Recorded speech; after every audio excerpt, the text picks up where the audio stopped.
Olá, professor. Meu nome é Lucas. A gente vai apresentar um pouquinho aqui do Tech Challenge, no conceito aqui do Hub Acelera, que é a plataforma que a gente pensou para o trabalho. Bom, eu sou a Camila e agora eu vou dar um overview do que é o Hub Acelera. Aqui a gente pensou numa plataforma que ela vai ser concebida como um produto interno estratégico, né, sendo desenvolvido de forma faseada e alinhada à realidade que a gente tem hoje na empresa.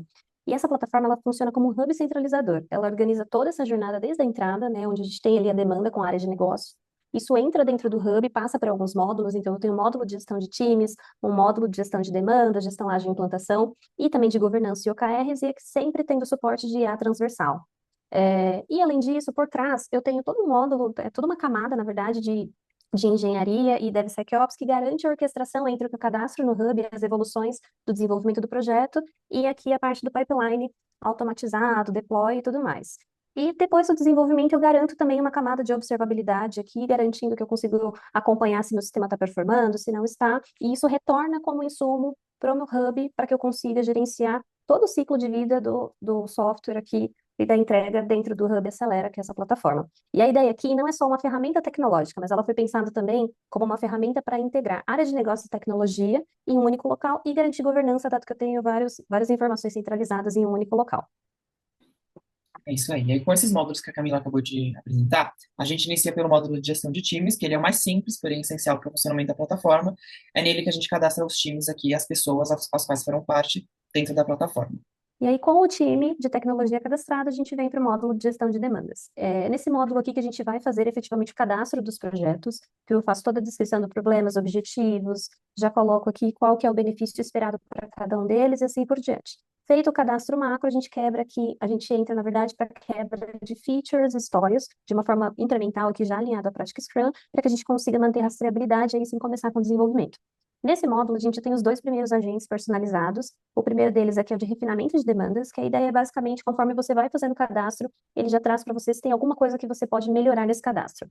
Seja a escrita, se tem algum critério de aceite que não está legal, então ele vai sugerindo, e aí a pessoa que está realizando o cadastro tem o poder de acatar ou não. E o segundo agente de insights estratégicos e priorização, quando você entra com a demanda, baseado naquilo que você cadastrou, ele já propõe para você uma ordem de priorização para tudo aquilo que está no seu backlog. E aí, mais uma vez, fica por conta do humano fazer a análise se realmente faz sentido ou não acatar ou redistribuir as demandas e assim por diante. Bom, esse é o módulo de gestão ágil e implantação. Esse é um dos módulos mais complexos do Hub Acelera. É nele que o time de desenvolvimento efetivamente atua. A partir das histórias refinadas no módulo de gestão de demandas que a Camila acabou de explicar, é disponibilizado ali um board ágil onde o time ele vai poder trabalhar através das histórias priorizadas dentro da sprint atual que eles estão tocando. Então, esse board ele é vivo, ele é utilizado ali dentro das cerimônias ágeis, por exemplo, a Daily, garantindo ali uma visibilidade contínua do trabalho do time de desenvolvimento. E aí, cada uma das movimentações desse card ela é registrada dentro da plataforma, desde o refinamento até o deploy.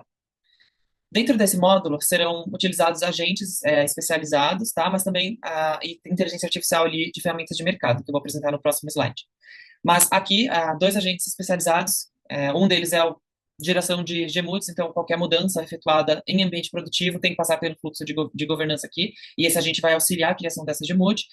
E o outro agente é a geração aqui de padronização de documentação. Então, a cada promoção, também a produção, é feito ali uma documentação técnica do que está sendo implantado e registrado dentro da plataforma. Cada uma das histórias é interligada aqui com as ferramentas externas de desenvolvimento, como por exemplo o GitHub. Com isso, cada commit, cada alteração de código, cada pull request é automaticamente registrado e interligado ali com as histórias em execução. E aí, seguindo aqui os princípios, né, do DevSecOps, essa parte de GitHub, ela terá esteiras e pipelines automatizadas, né, incluindo ali testes, análise de qualidade, verificação de segurança, né, vulnerabilidades, tudo isso também vai ser integrado ali com as histórias, tudo registrado em plataforma, né. Com todos esses dados aqui, a gente consegue, né, utilizar os agentes que eu acabei de mencionar, mas a gente também tem a utilização aqui de IA para o time de desenvolvimento durante o desenvolvimento, com escrita de código, com criação de testes, e validação ali de qualidade, ferramentas ali sugeridas como o Devin, Copilot, StackSpot, principalmente aqui o Devin são ferramentas bem poderosas para o uso ali durante o desenvolvimento. E por fim, a gente chega no último módulo, que é o de governança e OKRs. Também é um modo simples, teoricamente, mas aqui ele tem um papel muito estratégico. É aqui onde a gente consegue acompanhar tanto o time de tecnologia no desenvolvimento mesmo, através de métricas de desempenho relacionadas ao desenvolvimento e à eficiência deles, mas também a centralização aqui dos OKRs estratégicos que a gente traz como proposta fazer o cadastro aqui e o que permite até eu vincular no momento da entrada da demanda qual alavanca eu estou mexendo, a qual OKR estratégico isso está vinculado. Então, a ideia aqui é a gente ter essa centralização e, além disso, a gente traz aqui também um agente personalizado para esse módulo, e aqui pensando muito no acompanhamento operacional e técnico. Esse agente tem o objetivo de analisar esses indicadores e já te trazer insights daquilo que pode ser efetivamente um gargalo. Então, por exemplo, um lead time, se ele está muito elevado, isso tem acontecido algumas vezes com uma pessoa específica, ele te ajuda a ter essa visão macro e direcionar o time da melhor forma. Em relação à jornada de usuário, temos aqui uma tabelinha considerando as pessoas que a gente usa de trabalho e o lugar onde, o módulo onde cada um deles tem atuação. Além disso, também fizemos um quadro resumo aqui das cerimônias propostas, né, das cerimônias ágeis propostas, baseadas no Scrum, claro, definindo aqui os papéis e as responsabilidades dentro de cada uma dessas cerimônias. Acho que um ponto importante a mencionar aqui é que todas essas cerimônias já foram pensadas de maneira a inserir o time de negócios pouco a pouco aqui na plataforma, nas cerimônias, de uma maneira gradativa e também opcional. E agora, entrando no roadmap, aqui a gente trouxe uma proposta de curto, médio e longo prazo. Para o curto prazo, a gente está falando de fundação de pilotos, então é o momento de começar a estruturar o Hub no ServiceNow, né, que é essa plataforma que a gente escolheu justamente porque ela já é utilizada pela empresa, e aqui é a criação dos 4 módulos. Vale ressaltar que o módulo de gestão ágil aqui, que é o mais complexo, nesse primeiro momento, a gente está falando aqui mais da construção do board mesmo. Aqui também a gente começa a construir as soluções de IA personalizadas, então a gente criação de documentação e refinamento de demandas, e a adoção também de algumas soluções de mercado. Nas mentorias ali foi mencionado, né, que uma ferramenta já é utilizada, mas aqui a gente recomenda fortemente conhecer a Devin, eu acho que é uma ferramenta que eleva o patamar aqui para os desenvolvedores. E nesse primeiro momento, do primeiro ao sexto mês, o que a gente espera é uma redução dos custos operacionais e controle do TCO, por padronização e centralização ali na gestão ágil, por conta da integração de IA, e a gente começa a ter tudo em um único local. No médio prazo, a gente está falando de consolidação da ferramenta e escala. E aqui escala principalmente porque a gente tem a evolução do módulo de gestão ágil e implantação com pipelines automatizados e também governança aqui com ambientes versionados. Então, aqui a gente torna a ferramenta muito mais robusta e eu ouso dizer que é aqui que a gente começa a ganhar o jogo pensando em redução de tempo de desenvolvimento. Temos também a evolução de mais 2 agentes de IA, que é a análise de métricas e fluxos, e também o agente de governança compliance. Do sexto ao 12º mês aqui no médio prazo, a gente espera ganhos de produtividade, escala e retorno sobre investimento. E aqui, basicamente, né, pelo módulo de gestão ágil e implantação e por toda a capacidade que ele ganha aqui com a camada de engenharia por trás. No longo prazo, a gente começa a falar de maturidade e valor estratégico, né? Então, aqui a gente cria a construção do agente de priorização e aqui a gente tem a consolidação do hub. Então, a gente tem dados históricos para gerar aqui visões, estudos para tomada de decisão. A gente começa a ter otimização de recursos e maximização do ROI em tecnologia, dado também que eu tenho mais informações sobre a alocação do time, velocidade de desenvolvimento, e o hub ele começa a ser percebido como uma infra da organização.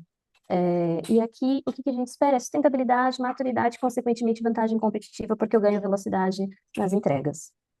E aqui, como não tínhamos, né, números para poder trazer uma visão quantitativa, a gente trabalhou com a abordagem qualitativa para a justificativa do projeto, tá?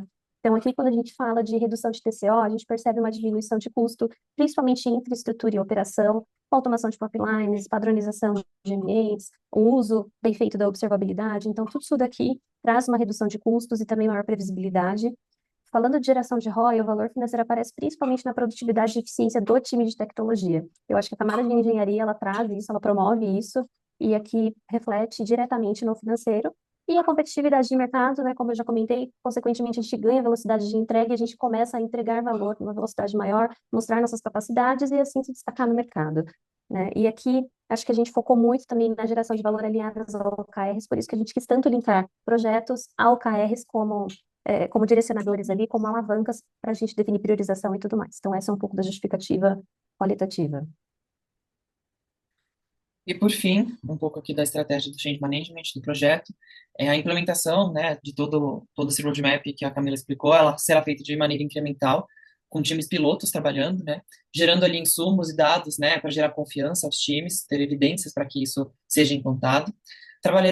Trabalharemos também com a IA de maneira transversal em toda a jornada, de maneira que auxilie o time e não substitua o time. Com isso, a gente também Dentro da plataforma, terá transparência orientada ao valor, com as entregas sendo feitas atreladas aos OKRs, por exemplo. E com o avanço da ferramenta e a maturidade do time, essa ferramenta ela tem tudo para ser utilizada por todos no dia a dia da empresa, né? Então, acho que com essa estratégia, a ferramenta ela vai ser adotada ali por todos de uma maneira ali sutil e faseada. Com isso, encerramos o nosso trabalho. E obrigado. Obrigada.